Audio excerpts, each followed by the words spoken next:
Bonjour à tous et bienvenue pour une nouvelle vidéo et aujourd'hui je me lance dans un pari assez fou.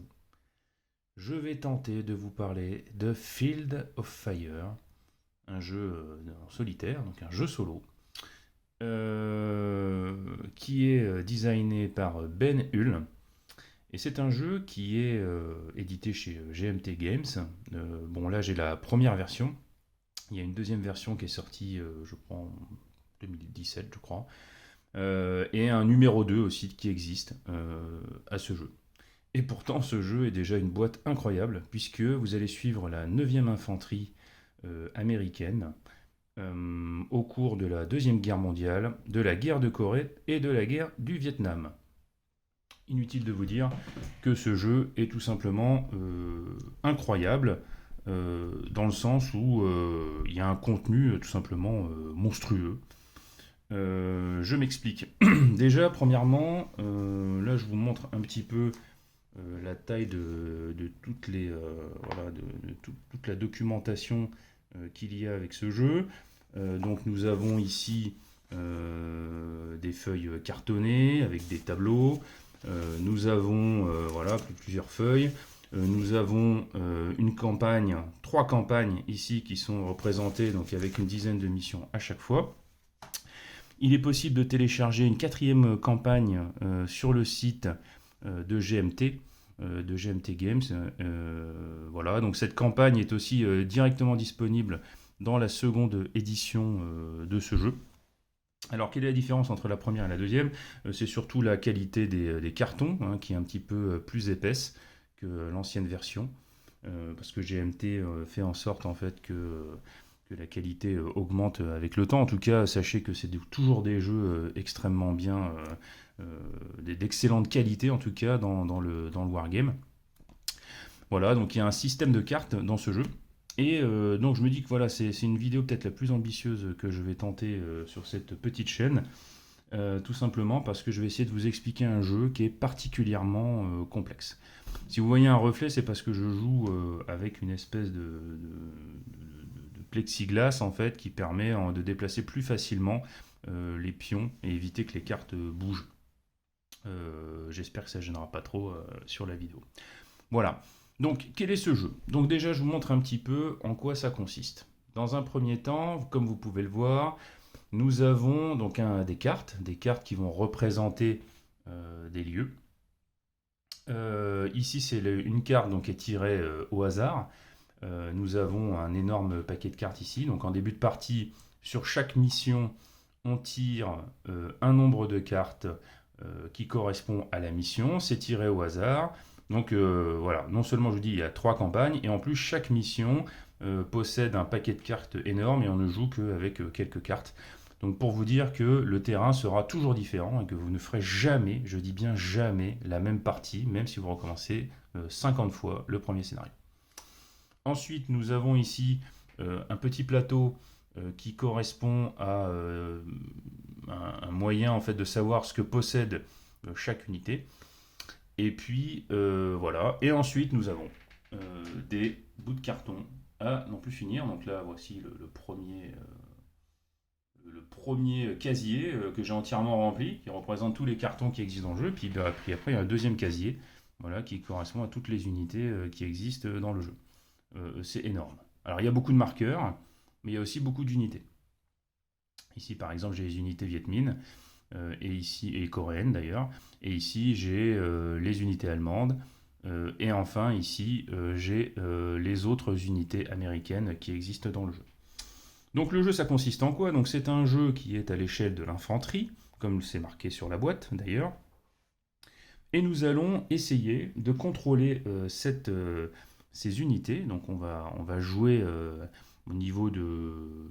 Voilà, c'est vraiment à l'échelle de l'infanterie. Donc on va essayer de maîtriser dans un premier temps la hiérarchie, puisque c'est un jeu qui se joue en faisant très attention à la communication. Alors ça c'est un truc qui est assez incroyable dans ce jeu, c'est qu'on va réellement jouer la communication de l'infanterie. Alors, dans un premier temps, on va dire bah, c'est peut-être un petit peu chiant, mais bah non en fait, parce que alors vous allez voir que c'est un petit peu complexe. Je vais essayer quand même d'expliquer on va dire, les fondements du jeu, hein. Alors il y a beaucoup de règles, hein, dans ce jeu. C'est un jeu qui est un peu comme une sorte de bête, et une sorte de Graal, hein, quelque part, peut-être aussi pour les gens qui sont à moitié fous, qui veulent essayer un jeu proche d'une simulation totale. On est là-dedans. Par contre, c'est un jeu qui est du coup terriblement immersif puisque tout est géré. Donc je m'explique. Donc déjà, premièrement, je vais expliquer le principe de base du jeu. On imagine déjà que nous allons jouer une espèce de commandant. Alors moi je me connais pas assez en armée, hein, voilà, j'ai pas fait l'armée, tout ça. Mais bon, je me suis pas mal documenté quand même pour essayer de comprendre. Donc ça c'est une sorte de commandant, si vous voulez, on est à l'échelle du commandant. Nous avons ici son adjoint, voilà, qui est le XO. Nous avons ici un sergent, voilà. Donc on va dire que ces trois entités-là sont proches. Ils font partie du headquarter, donc c'est-à-dire le HQ, le centre de commandement. Et ces trois personnages vont devoir commander les pelotons qui existent, donc les platoons, comme ça se dit en anglais. Donc le first platoon, le second platoon et le third platoon. Et ces trois pelotons eux-mêmes sont divisés en sections. D'accord, en sections de trois pas, donc on appelle ça des pas, hein. Donc dans le wargame c'est assez courant. Si vous voulez, en fait, ça représente deux trois unités à chaque fois. Voilà, vous imaginez que vous contrôlez à peu près une vingtaine d'hommes par platoon. Et puis nous avons des unités particulières, donc des unités ici de mitrailleuses. Nous avons ici des unités de mortiers.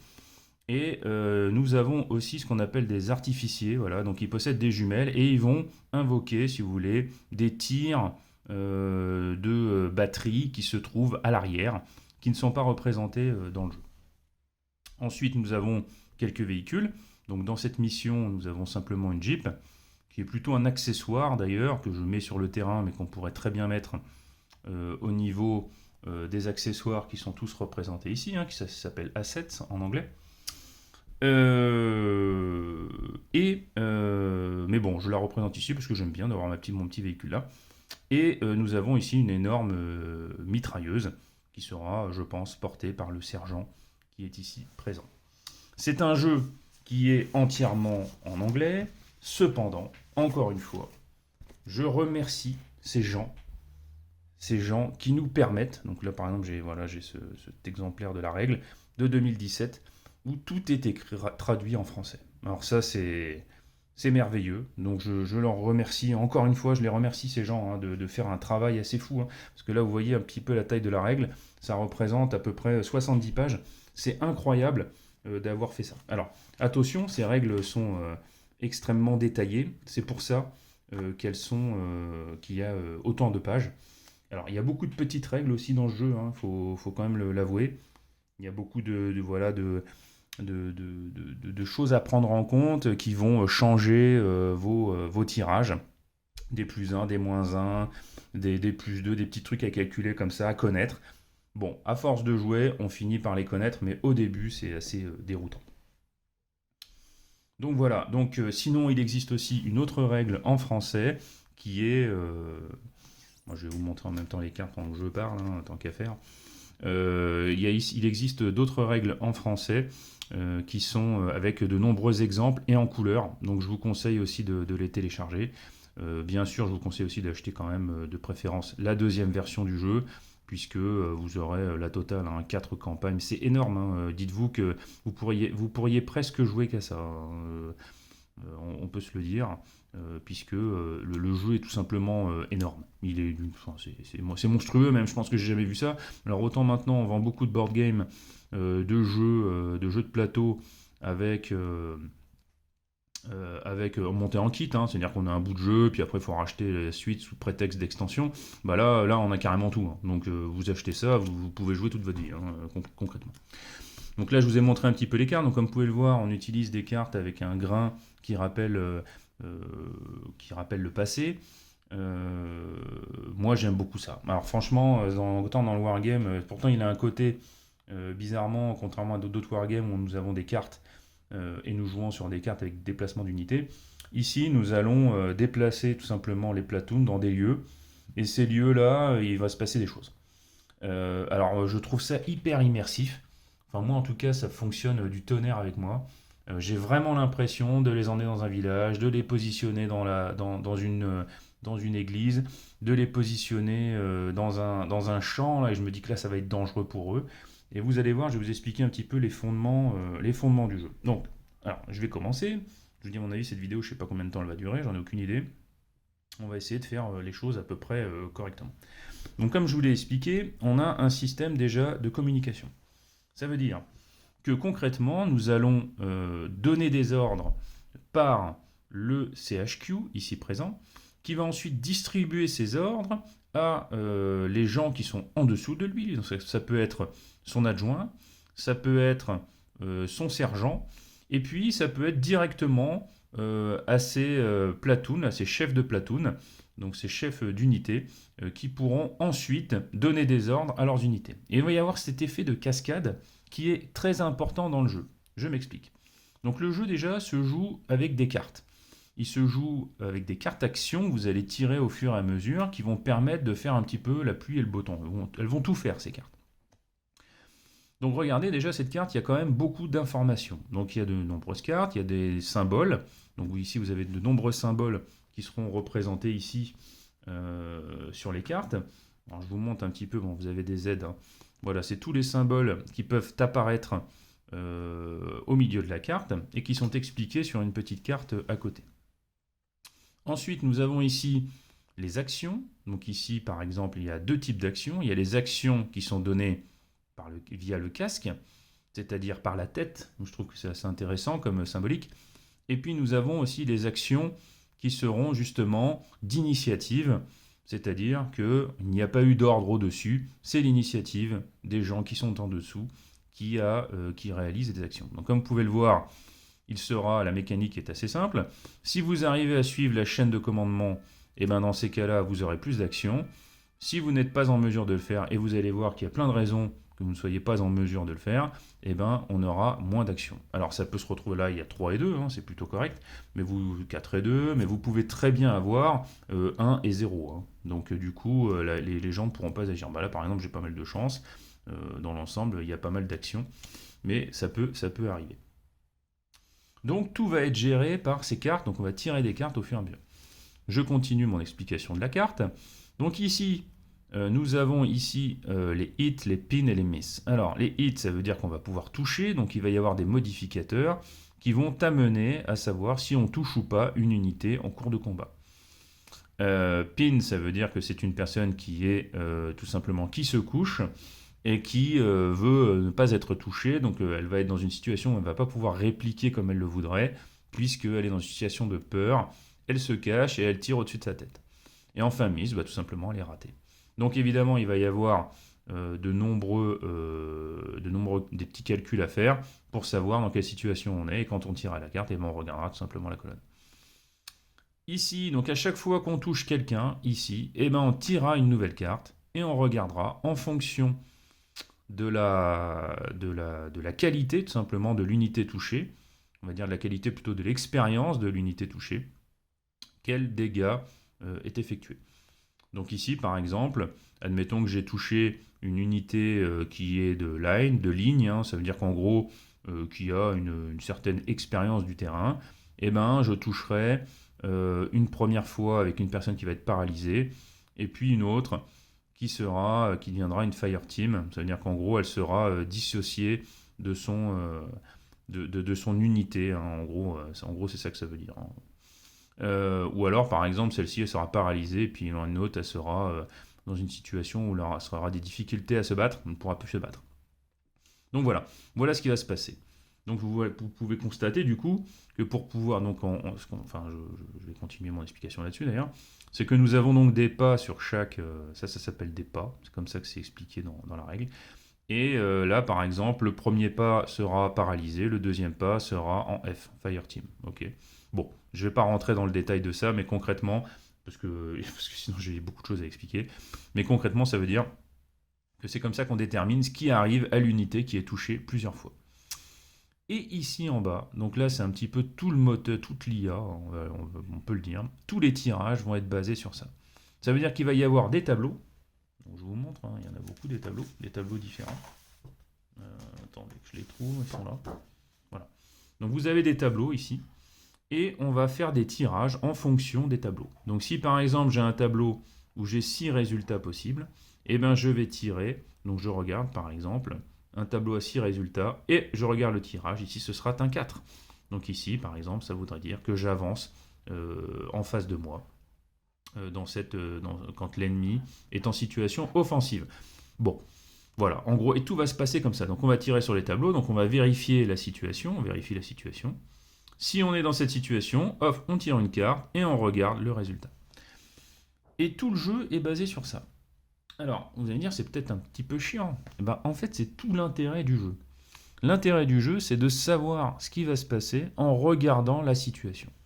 Et en solo, c'est très agréable, puisqu'il y a un petit côté histoire qui avance au fur et à mesure. Et donc, c'est pour ça que je vous dis que la rejouabilité est juste incroyable, puisque tous les ennemis et les situations sont tirés au hasard.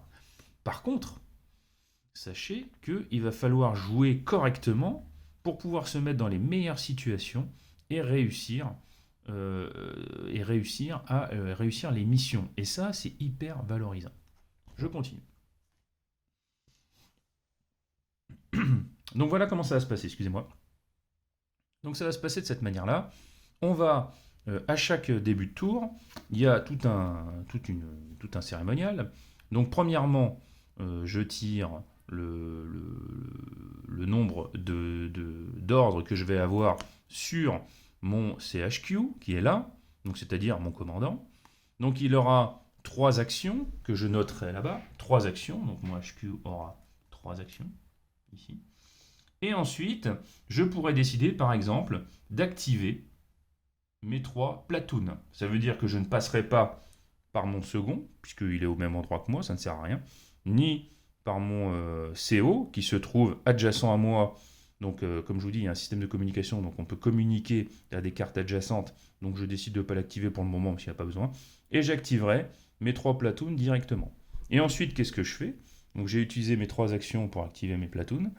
Et ensuite, je tire une carte pour chaque platoon, 4, et donc je continuerai à respecter le casque.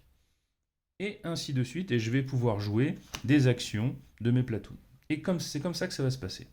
Sauf qu'évidemment, ça paraît simple, on se dit, mais bon, alors, du coup, ça va faire un nombre d'actions pas possible. Mais en fait, vous allez vous retrouver, alors il y a plusieurs points. C'est déjà, on ne peut pas utiliser plus 6 actions dans une même séquence. Et puis deuxièmement, il y a des moments où tout simplement les actions vont faire... Enfin, ce qui va se passer, c'est que les situations vont amener qu'il va y avoir des coupures de communication. Je m'explique. Par exemple, je joue mon premier platoon. Ici, nous aurons en fait de nombreux tokens qui vont expliquer qu'il risque d'y avoir qu'il risque d'y avoir des ennemis. Par exemple ici. Voilà. Donc ici, il y a potentiellement un ennemi. Donc en début de partie, comme ça, ce sera placé des tokens qui vont expliquer que si, à partir du moment où on avance ici, eh ben, il va y avoir un tirage pour savoir, en regardant ici, pour savoir s'il y a des ennemis, des contacts. Alors ce ne sera même pas là d'ailleurs qu'on va regarder, ce sera là. Voilà. On regardera ici, on va tirer un nombre de cartes en fonction du lieu, de plein de choses. Et puis on regardera s'il y a contact ou pas. À partir du moment où il y a contact, dans ces cas-là, on fera un tirage. Donc on reprend ce que je vous disais ici. On fera un tirage sur des tableaux qui vous expliqueront qui apparaît et où. Donc ça se fait assez vite. Alors au début ça paraît compliqué, au début c'est fastidieux. Alors, franchement au début, alors on est là, alors je dois chercher quoi? Elle est où la table bidule? Je regarde, non, il faut que je regarde dans tel bouquin. Ah oui c'est là. Bon, une fois qu'on a capté le truc, ça devient assez facile. Alors franchement au début vous allez vous prendre la tête. Je dis la première partie, vous allez mettre votre nez dans les règles sans arrêt. Vous allez pas mal galérer, vous allez mettre 10 heures à faire une première partie, peut-être, mais la partie d'après c'est beaucoup plus fluide, parce que le système est simple en fait. Donc je vous dis, on va donner des ordres, ensuite des ordres, par exemple, hop, mon first platoon, admettons qu'il ait 3 actions, donc première action, hop, j'emmène un de mes platoons ici. Qu'est-ce qui va se passer? Évidemment, à chaque fois que je me déplace, mon platoon, voilà, il est exposé. Et oui, alors ça c'est toute une mécanique. Ça veut dire que si je suis exposé, je ne peux plus réaliser une action de déplacement pendant que je suis exposé. Pourquoi? Parce que là, je fais un petit peu attention, je me déplace lentement, mais je risque de me faire tirer dessus. En plus, j'arrive dans une zone où il y a un potentiel contact, donc je vais tirer des cartes. Admettons que j'ai pas de bol, bim, contact. Et dans ces cas-là, une unité sera tirée au hasard, enfin au hasard, ou un hasard qui fait bien les choses, c'est-à-dire que dans chaque mission, évidemment, il y a un certain type d'unité qui risque d'arriver. Et par exemple, on va me dire, voilà, après un tirage sur la table qui correspond à la mission, donc là, en l'occurrence, j'ai des Allemands, donc du coup, je vais tirer une table. Donc vous voyez, vous avez de nombreuses possibilités. Sur chaque mission, vous avez un tableau qu'il faudra tirer dessus. Et là, on me dira par exemple que je tape un squad d'armée ici présent, et qui va se retrouver ici à ma droite, et qui va me tirer dessus. Donc, comment il va me tirer dessus? Donc on va le représenter tout simplement par une flèche. Alors il y a beaucoup de tokens pour se rappeler de ça. Il va me tirer dessus, mais étant donné que moi je suis à côté, on se tire mutuellement dessus parce qu'on s'est vu, parce que tout simplement cette unité est visible. Cette unité pourrait très bien ne pas être visible, et dans ces cas-là, elle me tirait simplement dessus et je ne saurais pas d'où ça vient. Donc je me ferai tirer dessus, et là dans ces cas-là, on mettra des tokens qui montreront, donc là ici nous avons une arme automatique, ça veut dire que c'est une arme qui est relativement puissante. Je retrouve évidemment mon token, j'aurais dû les préparer avant. Voilà, arme automatique. Et là, on va simuler tout simplement le feu ennemi, ce qu'on appellera le VOF dans ce jeu. C'est un peu, si vous voulez, ça veut dire qu'on est sous le feu, donc d'où le jeu Field of Fire. Ça, c'est une des mécaniques du jeu très importante à expliquer. Ça veut dire qu'en fonction des unités qui tirent sur une autre, on va vérifier, si vous voulez, un petit peu quelle est la puissance de feu qui se trouve dans le lieu. Donc vous pouvez avoir une puissance de feu à -1 pour une arme automatique, à 0 sur des armes classiques, et vous aurez une puissance de feu jusqu'à -3, -4, voire -5 en fonction de certains tirs que vous pouvez avoir, par exemple avec des grenades, mais éventuellement même avec des tirs hors carte. On imagine qu'il y a des énormes obus qui tomberaient sur des endroits qu'on aura décidé, entre autres, souvent avec le RTFO, qui est un système de ligne de vue, évidemment. Et s'il a la possibilité de faire ce tir, en général c'est des tirs qu'on ne peut pas faire souvent pendant la partie, en général on en a un ou deux, et on pourra arriver jusqu'à du -5. Voilà, et donc dans ces cas-là, évidemment, comme je vous l'ai dit, on reprend l'idée de la carte, on vérifiera en fonction de beaucoup de choses, donc chaque carte a des possibilités déjà de protection, donc là on est dans un bois, donc comme on est dans un bois, on aura plus 2 en protection, forcément, puisque c'est plus difficile de nous toucher. Par contre, comme il y a du feu, comme il y a des arbres, ça risque de cramer, donc on aura des malus sur face à certaines armes. Évidemment, ça va être que les chars ne pourront pas se déplacer, et oui, parce que dans certaines missions, il y a des chars. Nous aurons ici des buissons, qu'il sera possible de découvrir en réalisant des actions de recherche. Et donc il y a peut-être des tranchées, des bunkers, ce genre de choses. Ici c'est le nombre de cartes qu'on devra tirer pour savoir s'il y a un bunker ou pas. Et il faudra du coup tirer des cartes pour savoir s'il y a un cover. Donc vous voyez, le système est relativement simple une fois qu'on a bien compris les mots-clés. Chaque action est relativement évidente. Donc là je me ferai tirer dessus et tout, et puis ensuite à la fin du tour, donc une fois qu'on a déterminé s'il y a un potentiel contact, on va déterminer quelle est l'action, pareil, toujours pareil, on tire des cartes, on vérifie sur des tableaux, on vérifie ce que réalise finalement chaque unité qui nous tire dessus. Alors c'est possible qu'il bouge, c'est possible qu'il réalise même une contre-attaque, donc il y a des nouvelles unités qui arrivent. C'est possible aussi que finalement ils se retirent, ils ont fait leur tir, puis finalement ça s'arrête, pour plein de raisons, parce qu'ils reçoivent des contre-ordres. On va vérifier eux-mêmes qu'ils n'ont pas des ordres spéciaux, enfin bon bref.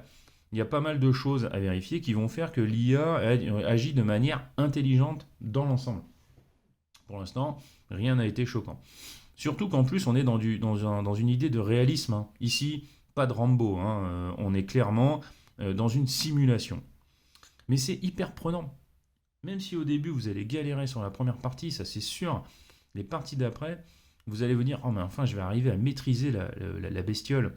Parce que finalement, tout est relativement évident. Évidemment, si je me fais tirer dessus, évidemment que c'est plus difficile de recevoir des ordres.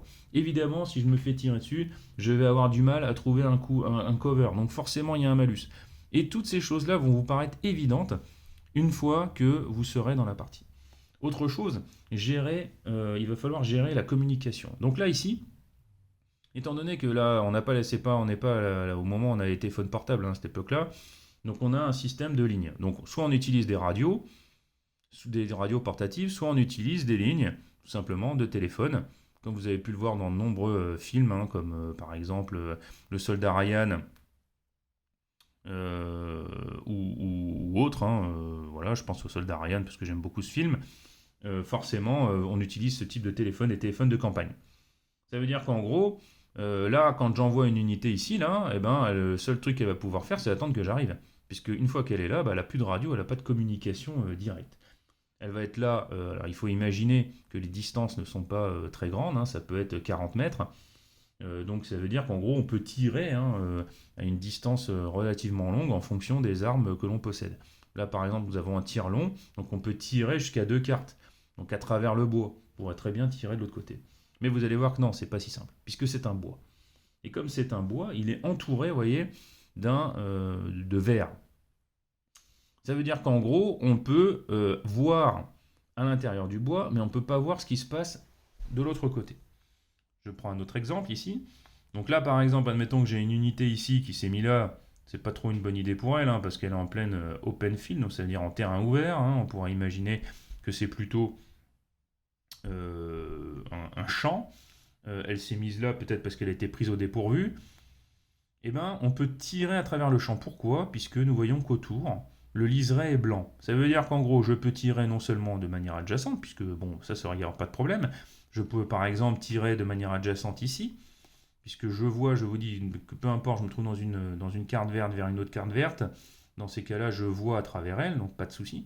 Par contre, ici, je vois à travers elle. Étant donné qu'elle a un liseré blanc, je pourrais même tirer dans le bois suivant, puisque je vois à travers cette carte, puisqu'elle est blanche. Et pour ça, il faudrait que j'ai une arme qui me permette de le faire. Donc voilà, ça c'est un point très important. Ça explique aussi les lignes de vue. Alors là, sur ce terrain, je n'ai pas de colline. Mais il est tout à fait possible qu'il y ait des collines. Donc quand il y a une colline, on tire une première carte, c'est une colline, et ensuite on tire le terrain de cette colline. Donc je pourrais très bien avoir une colline avec une forêt.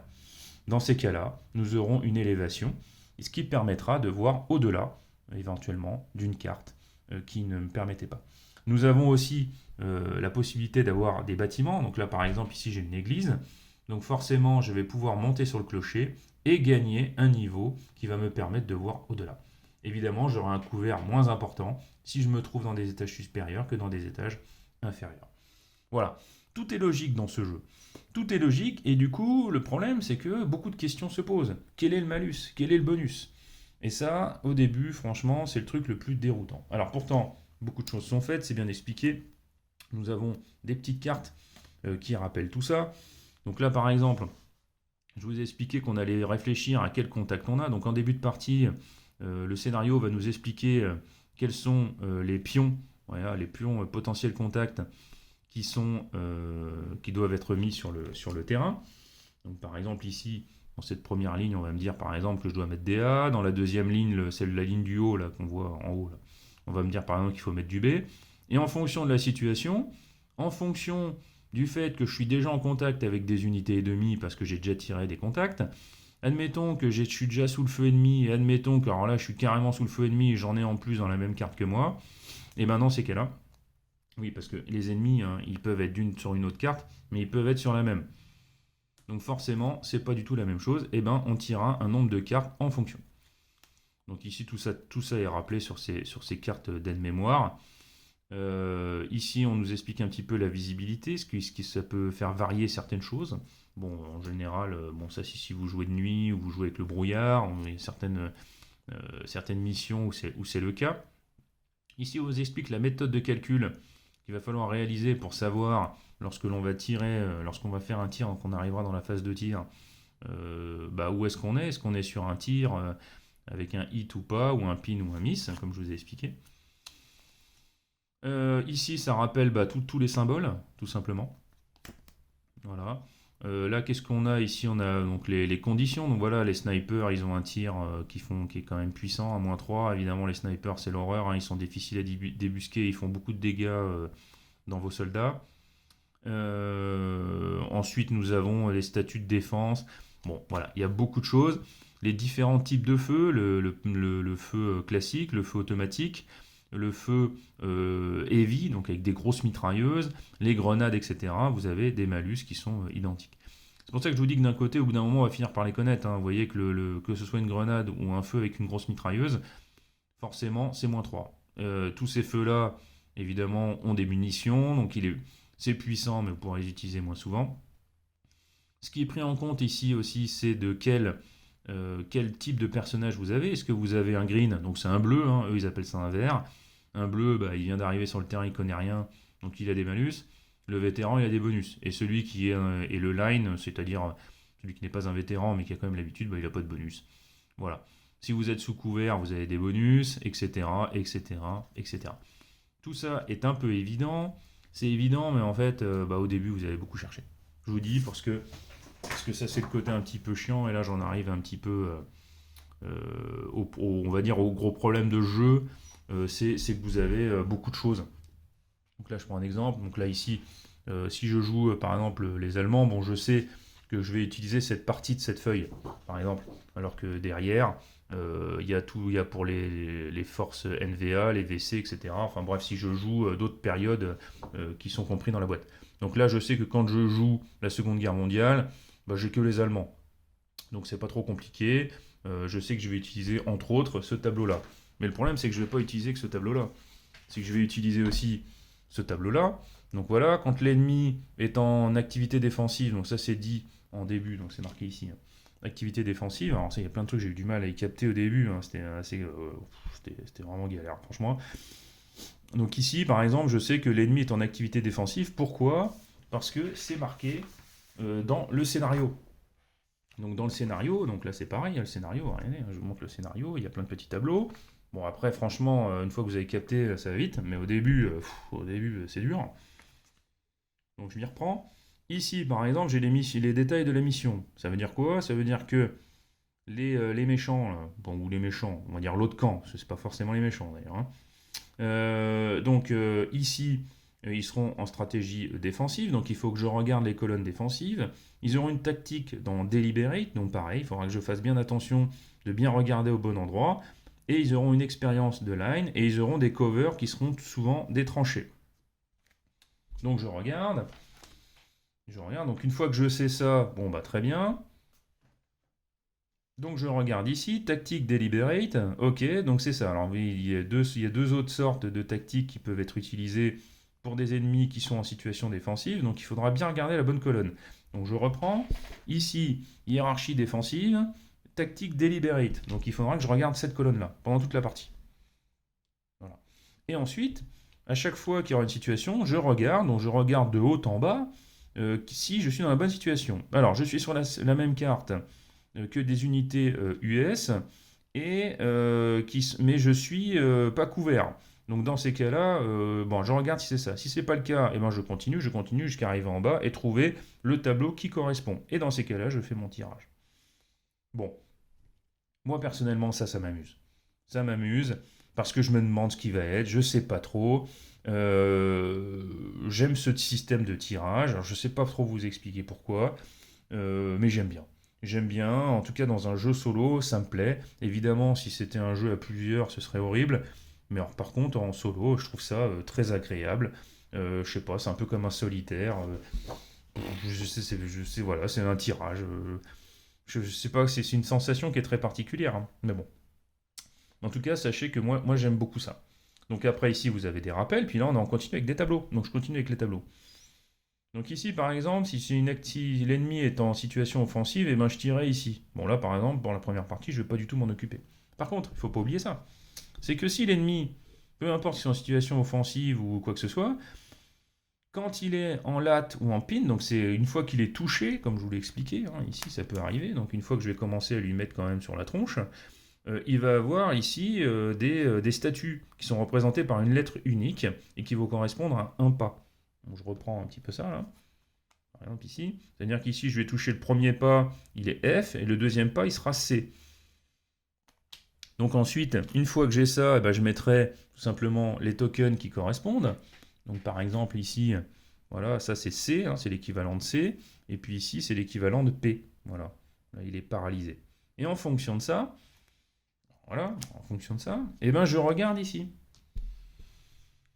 Parce que quand je suis lat pinned activity, eh ben je regarde ici. Je regarde ce qu'il va faire. Alors pourquoi? C'est-à-dire que si par exemple il est fortement touché, eh ben, admettons par exemple qu'il est pinned, ça veut dire que, et qu'il n'est pas couvert, ça veut dire qu'en gros il est en train de se coucher au sol, en train de tirer n'importe comment, qu'il n'est pas couvert, et qu'en plus il y a une unité US qui est sur la même carte que lui, eh ben je vais faire un tirage à 5. Donc je vous redis, hein, je reprends ça, tirage à 5. Voilà, 5, ça me ferait un 2. Et dans ces cas-là, à 5, pourquoi? Parce qu'il y a 5 solutions, vous voyez, c'est 5 sur 5, donc 1, 2, 3, 4, 5. Et bien dans ces cas-là, j'aurai un 2, et bien qu'est-ce qu'il va essayer de faire? Il va essayer de se couvrir. Bah oui, forcément, il va tenter un cover, parce que c'est mieux pour lui, hein, parce que là il se fait trop tirer dessus. Il va pas rester au sol couché, il va falloir qu'il trouve un endroit pour pouvoir se relever et sortir son arme. C'est logique. Donc il faut bien faire attention à ça. Soit, bon là j'ai foutu un bazar pas possible, hein. Je veux dire aussi c'est un jeu, il va falloir faire gaffe à ce qu'on fait. Bon, là on s'en fout, je fais une vidéo, mais si on fait pas attention là, on en a partout, il y en a qui utilisent même des pinces, parce que bon voilà j'ai quand même des gros doigts, hein, pour moi c'est un peu compliqué. Alors je vous dis les pions ils seront de meilleure qualité. Vous voyez là par exemple sur certains, attendez je vais essayer de voilà, j'essaie de le mettre à peu près correctement. Vous voyez il y a des petits morceaux comme ça là. Ça il faut les tailler normalement avec il faut le faire au compas. Vous avez même maintenant des pinces qui vous font ça parfaitement. Alors bon, normalement, avec la nouvelle version, vous n'aurez pas ce problème de nettoyage. C'est souvent sur beaucoup de jeux, parce que bon, le wargame est un peu un secteur un peu de niche. Il y a énormément de wargames qui existent, qui sont faits uniquement, quasiment que par des passionnés, forcément. Et il y a du nettoyage à réaliser sur les pions. Voilà, parce que bah, c'est des planches qui se dépunchent pas facilement. Donc vous êtes obligé de faire ce nettoyage. Bon là par exemple j'étais obligé de le faire parce que c'est une édition de 2008. Mais maintenant vous avez le dépunchage de chez GMT, il est juste incroyable, hein. Donc vous aurez pas ce souci normalement avec la deuxième édition. Bon moi je garde celle-ci parce qu'il n'y a pas trop de différence. Euh, bon même si j'aime bien avoir les derniers trucs sortis, bon bah là ce sera pas le cas. Pas pour celui-là en tout cas. Donc je vous parle de jeu parce que je vous dis, voilà, je joue à une première édition qui date de 2008, hein. En plus je l'avais acheté en une période où j'ai eu le temps de me pencher sur la question. Mais ce jeu il mérite vraiment le coup. Parce que autant au début vous allez galérer, vous savez pas trop ce qu'il faut faire, mais une fois que vous allez prendre votre pied à vous dire mais j'ai réussi à maîtriser la bête et on voit tout l'intérêt, tout le potentiel ludique d'amusement que l'on a puisque on aura une grande fierté à réaliser nos commandes et arriver à passer nos messages malgré les situations qu'on va avoir au fur et à mesure de la partie. Et ça, franchement, c'est hyper valorisant. Autre chose, nous avons donc une carte. Alors moi j'aime bien ça, les petits papiers comme ça. Moi j'ai joué beaucoup au jeu de rôle, hein.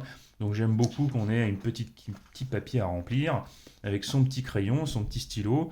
Bah moi j'aime bien. Voilà, ça c'est des trucs que j'aime bien dans le wargame et je le retrouve d'ailleurs dans le wargame dans plusieurs jeux où on va devoir remplir sa petite fiche. Voilà, compter ses petits tours. Voilà, on note des trucs au crayon. Moi c'est un plaisir que j'aime que j'aime avoir, noter mes petits trucs sur ma petite feuille. Voilà, on note ces cartouches qu'on a utilisées, parce que évidemment, alors il y a d'autres systèmes, hein. Il y a aussi un système avec des tokens qui vont vous permettre de compter les cartouches en jeu. Il y en a qui préfèrent ça, moi je préfère noter. Bon voilà. Ici, en fonction des missions, vous aurez, alors je vous montre ici, en fonction des missions qui vous sont proposées dans la partie, vous aurez ici par exemple un Fire Support. Ça veut dire qu'en gros j'aurai la possibilité d'utiliser ces actions si j'utilise mon artificier, comme je vous l'ai montré tout à l'heure. Donc ici j'aurai des tirs qui me seront possibles de réaliser pendant la partie et qui vont fortement m'aider. Voilà. Dans le détail de la mission, on vous dit c'est quel type de mission, le temps qu'elle dure, sous quel temps, On vous explique exactement aussi le nombre de cartes qu'il va falloir mettre. Donc ici 4 colonnes de 3 rows, donc de 3, de 3 espaces. J'ai pas la traduction en tête là. Ensuite, on vous dit où est-ce que les US démarrent, etc. On vous explique la mission. On vous explique le placement initial. Bon, honnêtement, ça demande pas c'est pas un anglais très compliqué, hein. Bon, il faut quand même un petit peu se pencher quand même sur la question parce que la règle est traduite, c'est vrai. Mais par contre, il va falloir quand même connaître quelques mots anglais pour pouvoir jouer tranquillement. Mais on s'y habitue, hein. Moi j'étais une vraie quiche en anglais, mais bon, comme ça m'a passionné, bon, moi j'aime beaucoup l'histoire, donc ça aide. Comme tout ça m'a passionné, bah, finalement, bah, je me suis foutu à l'anglais, c'est pas plus mal. Donc ici, par exemple, il y aura la possibilité, comme je vous l'ai dit, on va faire un tirage HQ Events, donc il peut y avoir des événements HQ si on tire des cartes qui possèdent ce symbole. Donc ça marche pour nous, mais ça marche aussi pour l'ennemi. Ça, c'est les points d'expérience en fin de partie, parce qu'évidemment, il y a un mode campagne. Donc le mode campagne, évidemment, a tout son intérêt dans ce jeu, puisque du coup, on va gagner des unités qui vont devenir avec plus d'expérience, plus de force. On va pouvoir améliorer nos compétences au fur et à mesure. Ça va être notre compagnie, notre Easy Company, qui va avancer au fur et à mesure des missions. Donc ici, ça nous réexplique un petit peu où est-ce qu'on doit placer les jetons C, A et B qui correspondent aux éventuels ennemis qu'on risque d'avoir.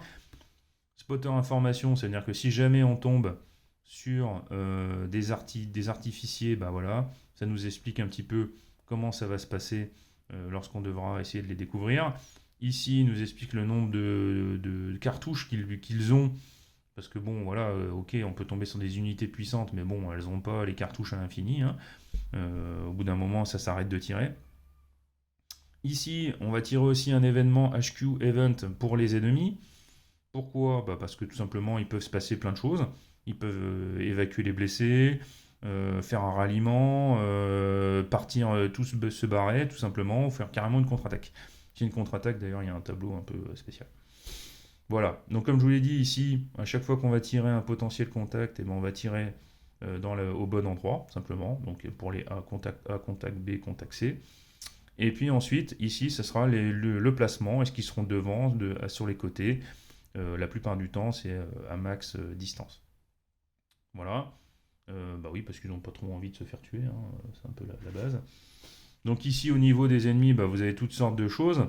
Vous pouvez tomber sur des mines, vous pouvez tomber tout simplement sur un artificier qui va vous envoyer des bombes sur la tronche, des snipers, des mitrailleuses, et puis des fois vous allez tomber sur des squads, des fois vous allez tomber sur des patrouilles aussi, vous allez tomber sur des pillbox, donc c'est des endroits où vous aurez des types planqués comme des malades qui vont vous tirer sur la tronche à la mitrailleuse. Des positions, ils seront plus ou moins en position défensive, etc. Vous pouvez même tomber sur des panzers. Enfin bon, bref. Évidemment, en fonction des missions, vous n'aurez pas toujours les mêmes ennemis. Ça vous indique tous les ennemis allemands qui existent, mais en fonction de chaque mission, vous aurez un type d'allemand. En l'occurrence, les missions sur la Seconde Guerre mondiale, vous aurez un type d'unité allemande qui va vous tomber sur la tronche. Voilà. Vous n'avez pas de tout, hein. Bon, bah, je pense que j'ai un petit peu fait le tour. Donc comme je vous le dis, le gros problème c'est qu'au début, il demande un apprentissage ce jeu. C'est un jeu qui est d'une richesse phénoménale. J'ai rarement vu ça dans un jeu. Alors je pense que ça existe dans d'autres. Je suis pas un spécialiste wargame non plus, mais je m'intéresse de plus en plus à ces jeux parce que bah, il me donne envie de lire aussi, de lire des bouquins d'histoire. D'ailleurs, je vous conseillerais, je le mettrai en descriptif, un excellent livre sur la guerre de Corée, qui est un livre d'un historien français que j'ai adoré. Ça explique le conflit, le pourquoi du comment. Voilà, donc ça c'est les côtés de la boîte, c'est quand même une jolie boîte, hein, vous voyez, qui nous met quand même dans le bain. Donc voilà, je le mettrai je l'indiquerai dans la description de la vidéo parce que ce livre m'a vraiment passionné, donc j'en parlerai. J'ai pas parlé aussi d'autre chose, c'est qu'il sera aussi possible de donner des ordres et d'utiliser, alors ça j'en ai pas du tout parlé même d'ailleurs, d'utiliser du matériel qui va vous permettre de donner des ordres, par exemple immédiats, pour éviter d'utiliser 4 ou 5 ordres. Et ben, il sera prévu en début de partie qu'on utilise par exemple une fumée orange pour avancer d'un coup tout le monde d'une case, enfin d'une carte plutôt.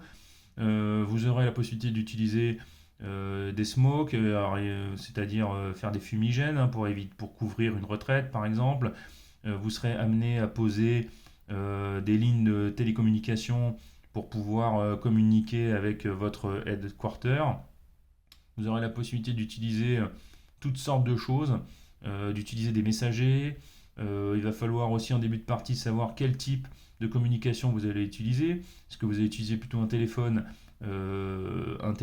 qui sera de campagne, qui va vous donner entre autres, hein, le gros avantage du téléphone de campagne, c'est que vous allez pouvoir téléphoner entre deux gens qui sont à couvert avec des lignes téléphoniques, alors que si vous utilisez une radio portative, eh ben, ça ne captera pas. C'est-à-dire qu'en gros, que deux unités sur la même, admettons par exemple que j'ai ces deux personnes-là, et admettons que j'ai trouvé un couvert, si ces deux-là sont sous couvert, ils ne pourront pas discuter entre eux, sauf s'ils ont un téléphone de campagne. Mais le téléphone de campagne a un problème, c'est que déjà il peut être détruit si une des unités qui possède un téléphone est détruite.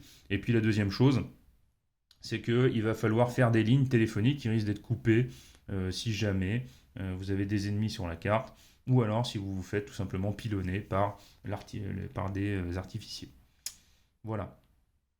Donc c'est un jeu incroyable qui demande un gros investissement, c'est vrai. Par contre, j'ai rarement pris autant de plaisir en solo avec un jeu. Euh, Parce que il a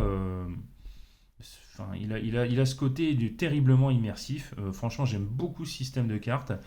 Ce système de tirage, bah, il faut apprécier. Moi, c'est quelque chose que j'aime. Donc là, voilà, je vais pas me répéter parce que je l'ai déjà dit. Moi, j'aime ça. Voilà. La taille du jeu fait que vous pouvez y jouer un millénaire. Donc si vous achetez une boîte auquel coûte 70 ou 80 balles, je sais plus, bah franchement, vous pouvez jouer qu'à ça. J'ai commencé par ça le Wargame, j'aurais pas dû. C'est un jeu à mon avis qui vaut mieux avoir plus tard. Il vaut mieux pas démarrer par ça, même si c'est un superbe jeu solo. Et je le conseille évidemment à tous, hein, parce que j'ai fait une vidéo là-dessus. En tout cas, merci de m'avoir écouté. Donc Field of Fire, pour vous dire, hein, c'est que voilà, j'ai pas encore joué aux autres, là, c'est encore sous blister, hein. J'ai déjà joué 5-6 parties à peu près à ce jeu. Allez, peut-être 7-8. Ouais, peut-être 7-8 quand même. 7-8, j'ai toujours pas ouvert le Vietnam. Donc je sais même pas comment elles sont là. Je vois juste qu'il y a une belle colline. Mais j'ai hâte de le faire. Mais c'est un jeu, voilà, je sais que je peux le garder des années, je m'en fous. J'aurai toujours envie d'y jouer, puis il m'apportera toujours un truc de nouveau. Je dis avec ce système, le terrain, toutes les parties sont jamais identiques. C'est vraiment un superbe jeu, hein, que je conseille à tous. Voilà. Merci beaucoup de m'avoir écouté. Je vous souhaite un très bon jeu, de plein de bonnes choses. Et peut-être que je vous ai peut-être un petit peu donné envie de l'essayer. En tout cas, foncez. Allez, à bientôt.